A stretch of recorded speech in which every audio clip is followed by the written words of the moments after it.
nothing but the truth. Assassination is a very serious and deliberate provocation, a war against Iran, because they know they have state-of-the-art equipment, ammunition, drones, various other equipment to the Israelis. So the Israelis are very well equipped.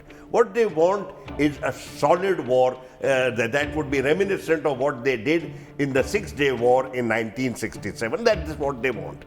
And that is where I would imagine, go ahead and do normal. The Saudis were talking. But what we never got anything serious from the Saudi side. All the news reports were coming from Wall Street Journal and New York Times. Hello, I'm Raj Chengappa of India Today and your host for Nothing But the Truth. The Middle East is once again on the brink of a major conflict, and this is a serious cause for concern for both India and the world. A series of escalatory attacks by Israel beyond the Gaza battlefield are seen as major triggers of this. The most recent being the assassination of Ismail Haniyeh, the political chief of Hamas, the militant Palestinian organization, in Tehran on July 31st. Now, Haniyeh was killed in a bomb blast soon after he attended the swearing-in ceremony of Iran's new president, Masoud Pezeshkian, on July 31st. The next day, Islam's supreme leader, Ayatollah Ali Khamenei, led the prayers at the funeral of Haniyeh in Tehran and promised harsh punishment against Israel and vowed to revenge his killing. 3 days earlier, Israel had carried out an air attack in Beirut, the capital of Lebanon, targeting a senior commander of the Hezbollah, the powerful Shiite military and political organization supported by Iran. This was in retaliation of a Hezbollah attack in the Israeli town of Majdal Shams, killing 12 children on July 27th. Now, Hezbollah had actively backed Hamas in its war against Israel. So in this episode of Nothing But the Truth, we will analyze whether the 9-month Gaza war between Israel and Hamas will spread to other countries and result in a debilitating Middle East conflict that the world can ill afford.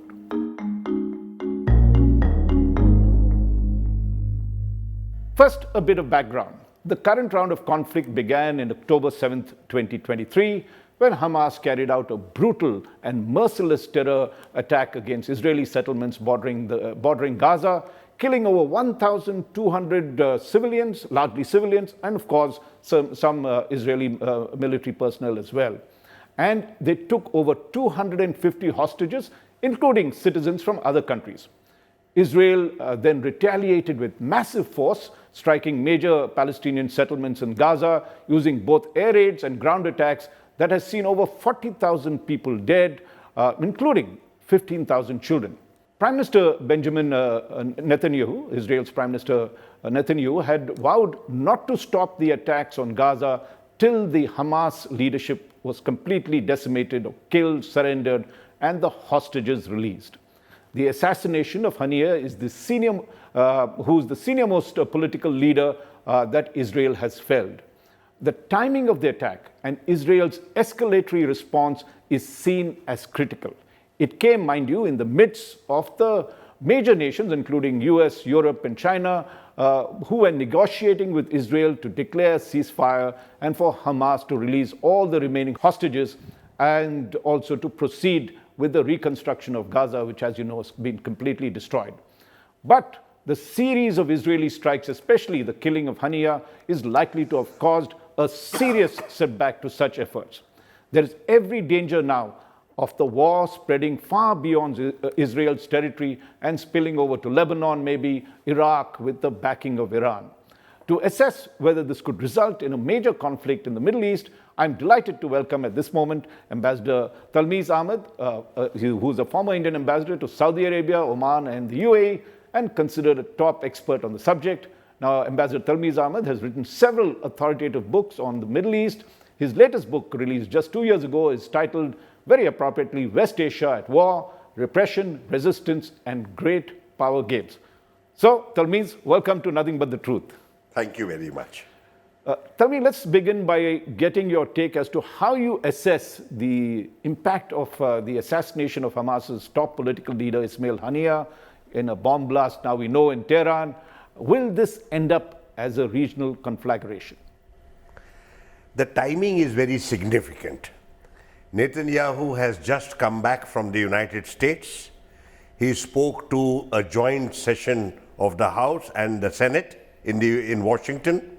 Many of the Democrats had boycotted that event, and there were people in the gallery, Israeli citizens, who criticized him severely for not prioritizing the release of the hostages.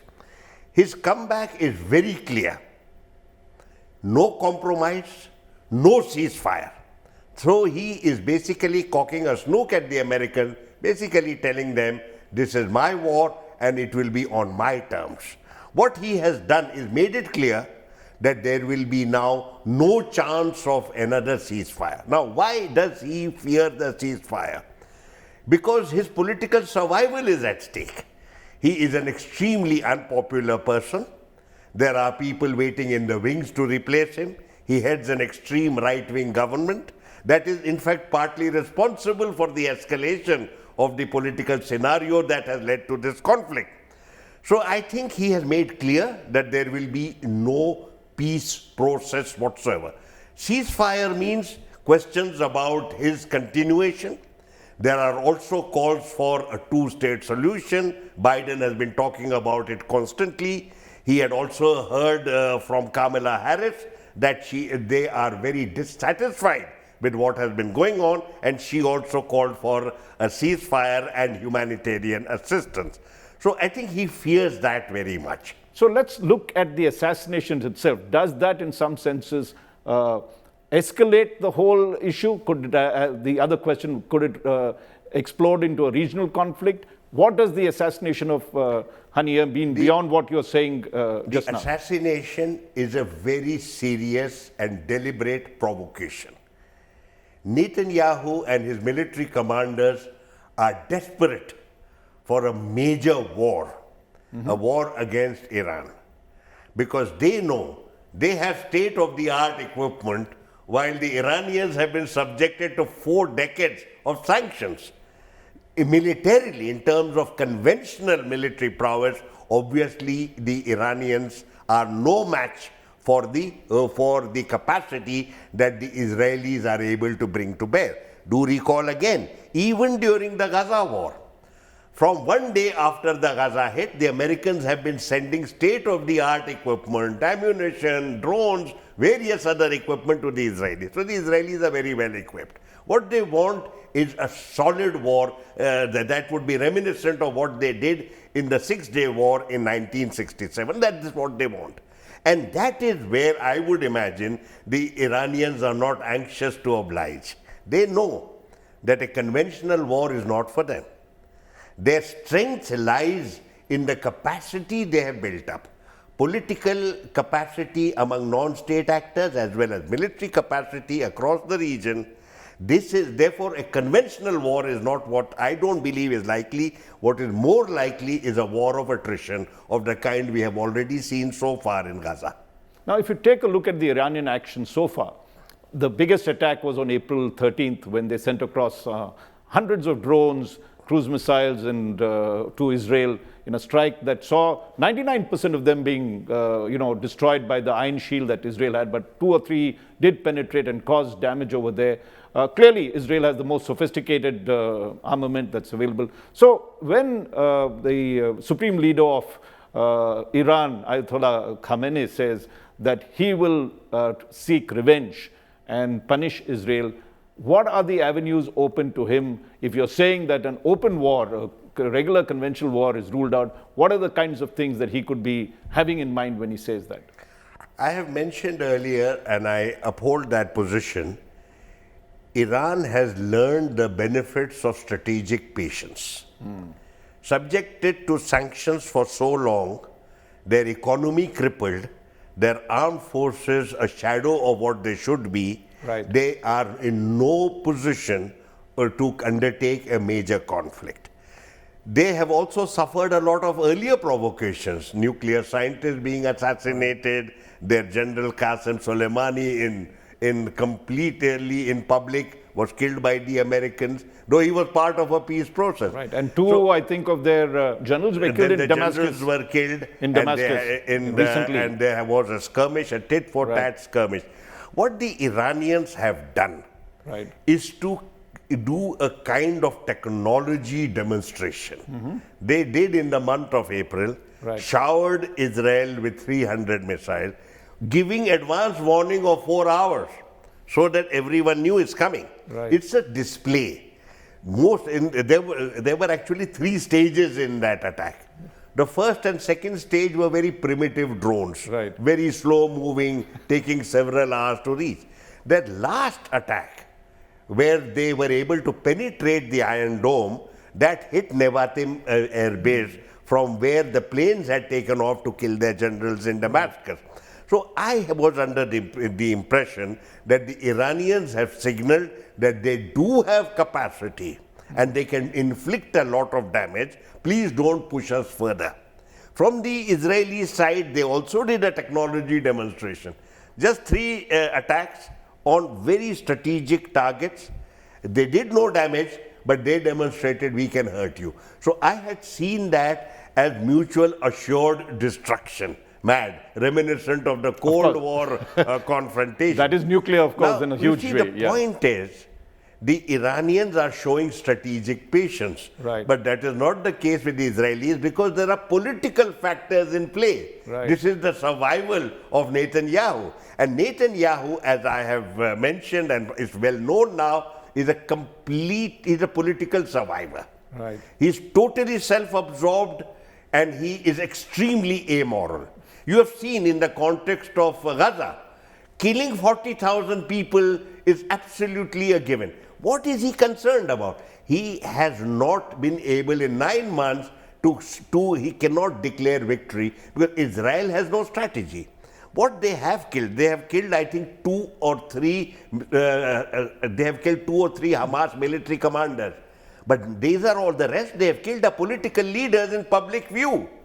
Now, that is what I want to ask you. You have on one side said an immoral Netanyahu and the way he's conducting the war. The Hamas also, the kind of terror attacks that they conducted and killed 1,200 people in Israel, and many of them children, civilians and everything else. What has Hamas gained out of this particular war that has happened? They've lost 40,000 Palestinians themselves. See, this is very difficult for us to understand. Because we are used to conventional armies facing each other. But we should not imagine that the conflict in Palestine-Israel terms occurred from 7th October. It has a history that goes back several decades. And Israel has taken initiative in the past. Some of the extraordinary violence that Israel has wreaked upon the Palestinians is now well known, but we tend to forget until the next conflict. They have killed several thousand Palestinians, including in Gaza. As recently as 2016, Israeli forces went in a few kilometers, killed 2,000 Palestinians and came back. So this is an ongoing process. No, I was trying to get to the point of the crux of the Hamas strategy. They knew there were going to be consequences. What was the Hamas game, and has that game... The point is, the pressure upon... There is need from the Hamas perspective, the need to remind Israel that they cannot live with the impunity they have enjoyed so far. They have created an open-air prison. In fact, an Israeli scholar has referred to Gaza as the world's largest concentration camp, world's largest prison, 60% unemployment, squalid living conditions. People feel desperate. They have tried the Gandhian way. Please do remember, 2019, completely peaceful, not even with rocks in their hand, young people with flags marched across to the Gaza-Israeli border, reminding people that there are issues relating to occupation. What did the Israelis do? They used snipers. 200 young people were shot, and they were shot in the head. No warning sign. So the Israelis have no interest, number one, in engaging with the Palestinians, discussing a peace process and going forward. What they are interested, they believe, let us keep on crushing them.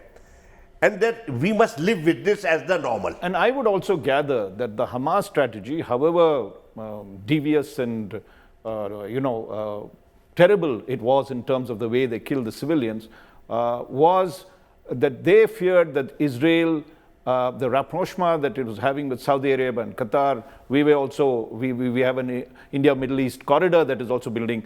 There was a closeness that was getting, and there was also a concern, as you were mentioning, that their cause was going to be subsumed completely, as if Israel got along well with Saudi, I personally doubt that. Arab world was not going to support them. I personally doubt that. Right. And I think this is being mentioned frequently by the American writers, but I don't think that is valid at all. Let me clarify. The Americans pushed for normalization with UAE and Bahrain and co-opted them. Right. Neither of them has any strategic value. Their principal target was Saudi Arabia, and they were talking to Saudi Arabia. There is a pretense that you can discuss Middle East security issues or peace processes pretending that the Palestine issue does not exist. All of us know that it is vibrant, it is resonant, and it is significant. There, if you do any popular opinion from Morocco up to Yemen, every Arab will tell you the Palestine issue is central to our identity as Arabs. So no leader can pretend that I can go ahead and do normal. The Saudis were talking, but what we never got anything serious from the Saudi side. All the news reports were coming from Wall Street Journal and New York Times, very biased. The Saudis have made clear, even earlier and now certainly, there can be no normalization without a Palestinian state. They at that stage were willing to say, let Netanyahu say publicly that he's committed to the two-state solution and we will normalize and then work with him towards a Palestinian state. Even at that time, Netanyahu was not willing to make any such statement. So the idea that this attack was to preempt normalization, I don't buy that. But certainly it has brought the two-state solution that was there, that everybody is talking about it, even as there's talking of reconstruction of Gaza. It has brought that to center stage. So in that sense, is the Hamas objective of bringing the entire Palestinian issue back on center stage across the world, however, as I said, brutal it could have been, has been recognized as one of the factors. But let us look at what has Israel achieved in these last 9 months or 10 months. We are hitting the 10th month over here, in terms of their campaign to dislodge the Hamas and defang it and completely destroy it. The 9-month conflict in Gaza is a serious strategic setback for Israel. Firstly, their armed forces have been exposed. They had built up this extraordinary image of a powerful military force. But when was the last time the Israelis fought a conventional army? 50 years ago. What have they fought since then? They've killed refugees in very large numbers, and they've been skirmishes with non-state actors. The most powerful military arsenal in the region has been fighting civilians for far too long, 50 years, and killing large numbers of them while creating the image of a formidable force. That has been exposed as a lie. They are not formidable. There has been intelligence failure and there has been military failure. So that is the first point to be noted. Second is, Israel has been shown for what it really is. An extremely violent, extremely cruel country, totally committed to wanton destruction. The right wing that you have in Israel, we have been calling Israel the world region's only democracy, etc. Fake. This right wing is the mirror image of Al-Qaeda and the Islamic State. That's very They strong. are today in power. They are racist. They speak the language of genocide. They have desecrated the Al-Aqsa. They have been seriously committing, serious provocation. Also with regard to the West Bank, they have now empowered the settlers And they've been carrying out attacks wantonly. Even before the Gaza war, in the previous 9 months, 600 West Bank settlers, the Palestinians, had been killed. Now, 500 have been killed by the settlers and by the security armed forces. So it has been exposed in that way. The third area where it has been exposed is Israel cannot fight for a day without the Americans. From 8th October, American military supplies started. And a general has said that we can't fight because there's no ammunition. So it is no longer that formidable entity that it had shown itself to be. My next point, in terms of the region.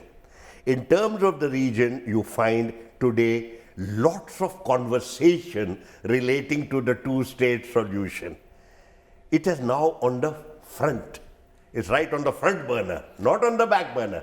Biden has talked about it.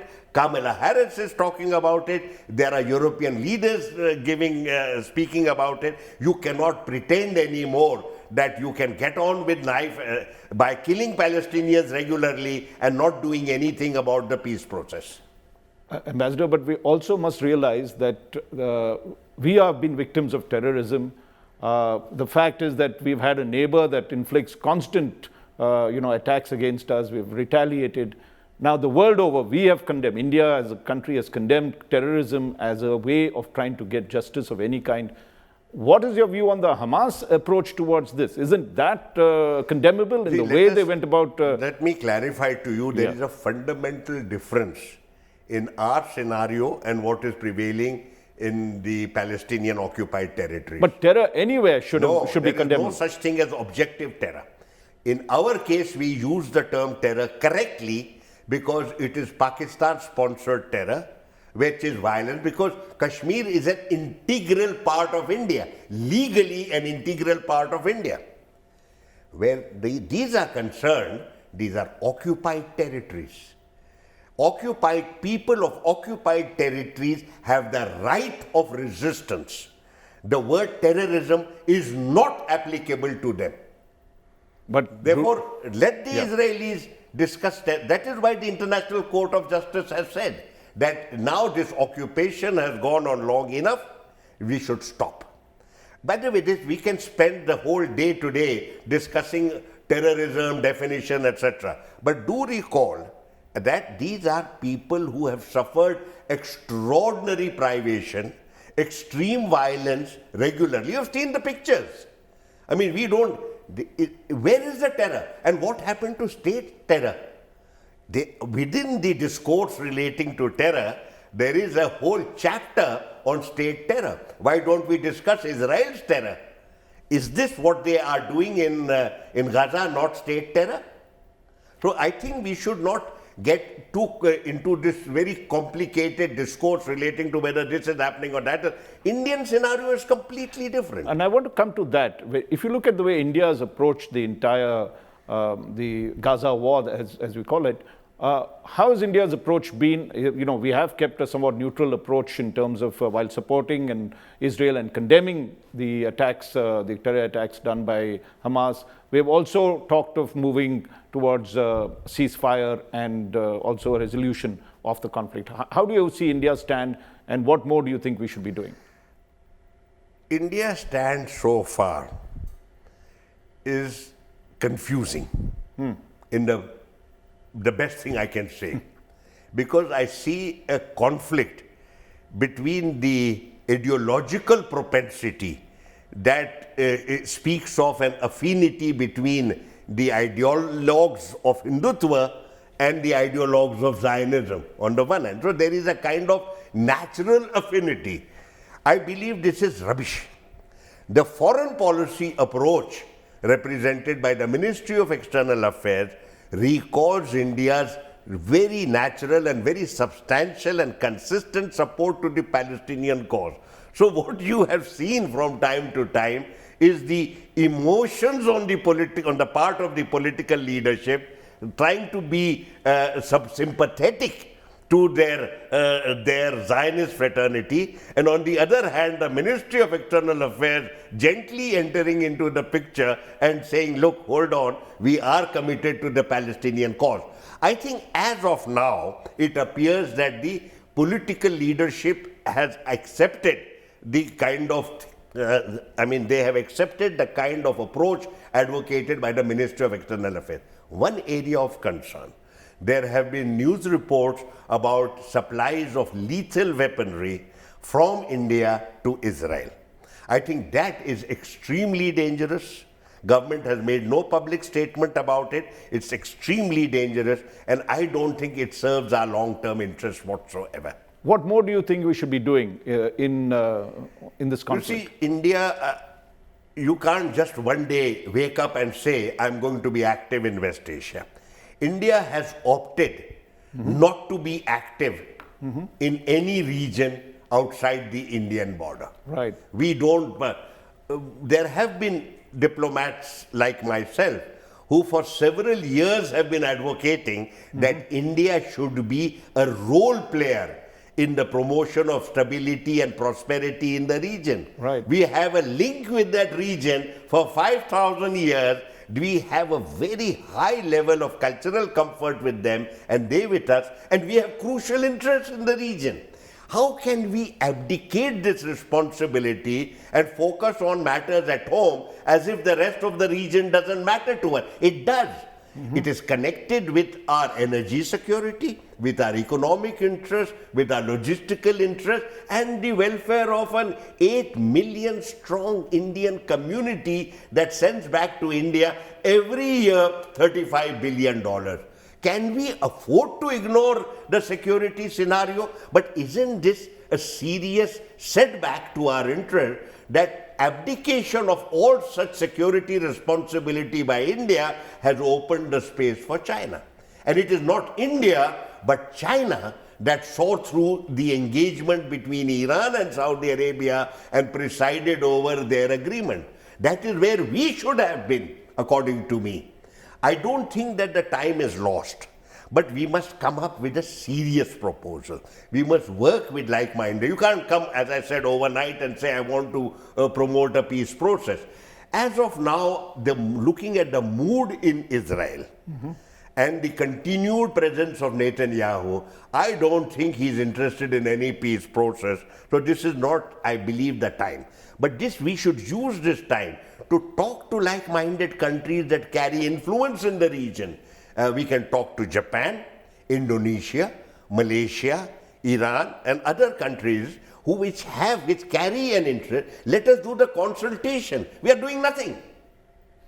In fact, China recently, just before this attack, had convened all the various Palestinian groups in a way of trying to reconcile the position and get Israel to do that. They have taken a lot of interest in it.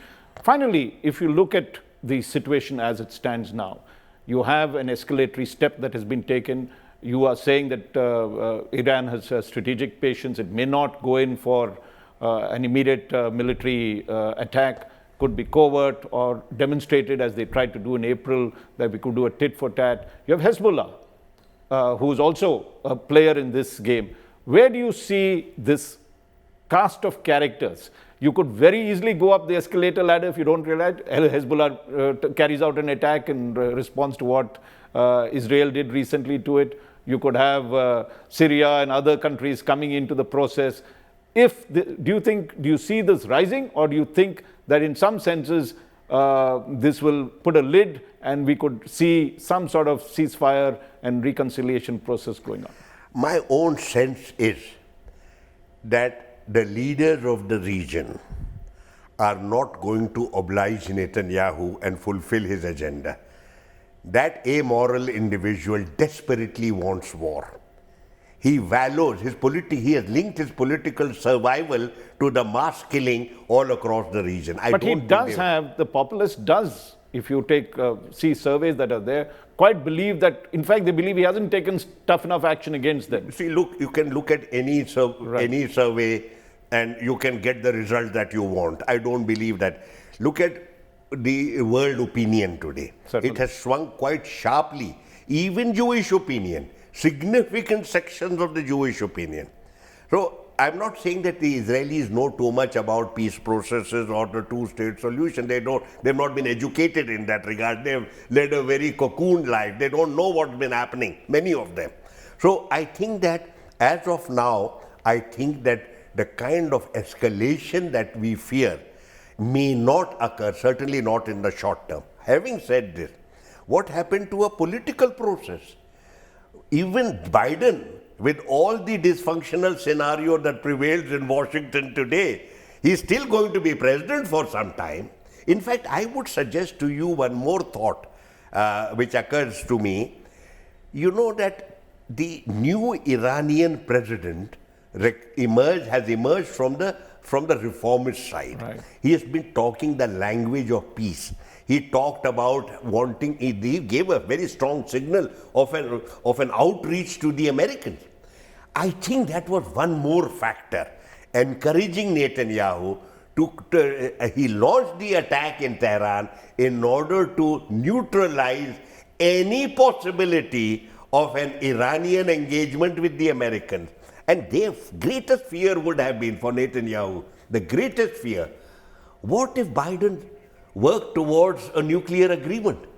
The Americans are very deeply concerned that their withdrawal from the JCPOA has allowed Iran to enrich uranium to the extent of 60%. This is a disaster.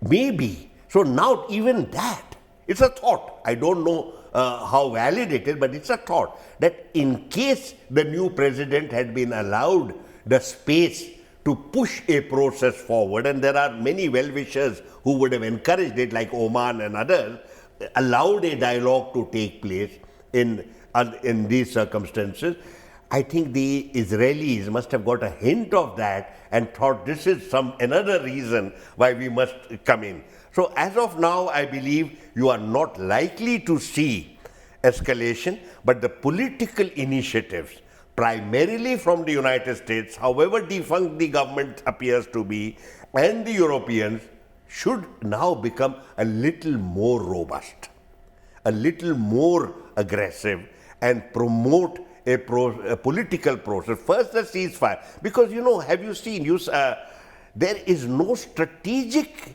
vision animating the Israelis in Gaza. Mass murder is not strategy. You've gone nowhere and you're going nowhere. Netanyahu had said annihilation of Hamas. He's gone nowhere there. You still have a robust force. Why do these non-state actors emerge? They emerge because there are serious issues that have remained unaddressed politically. Here is an opportunity for us to get our act together and see how we can promote a political process. But I personally feel it is likely to occur once the Israeli political authorities have got rid of the prime minister. Not when Trump comes. If Trump becomes president, do you think that will make a difference? You see, Trump is a person who is unique. Nobody can ever predict what he's going to say or do because he himself does not know that. How am I going to predict when he doesn't know? He carries chaos. He incarnates anarchy. So one cannot judge him by his record 4 years ago. You never know with him. He has said some very loose remarks, not to be taken perhaps too seriously. He said the war has gone on too long. Number two, he has always seen himself as a deal maker. And he would like to intervene in the scenario and see that he has not exhibited the old love for Netanyahu that animated him in his term. So I wouldn't be shocked if a Trump administration is a little different, possibly significantly different from what it was 4 years ago. Well, of course, it's still a matter of speculation whether he'll win. There is still many months to go before the elections. And 5 months is a long time. This war has gone on for too long. And as you had suggested, we need to move towards political solutions. Violence is never the answer to any of these things. There has to be a reconciliation. The hostages have to be released. Israel has to stop the attacks that is there. There has to be a middle path reached where the killings have to end of innocent civilians on both sides of the divide. It is a complex question, as you said. India has its interest. But Talmiz Ahmad, thank you very much for these insightful views on the situation. Thank you so much. Thank you very much, Mr. Raj Chengappa. Thank you for being with me on this episode of Nothing But the Truth. I look forward to having you with me next week. nothing but the truth.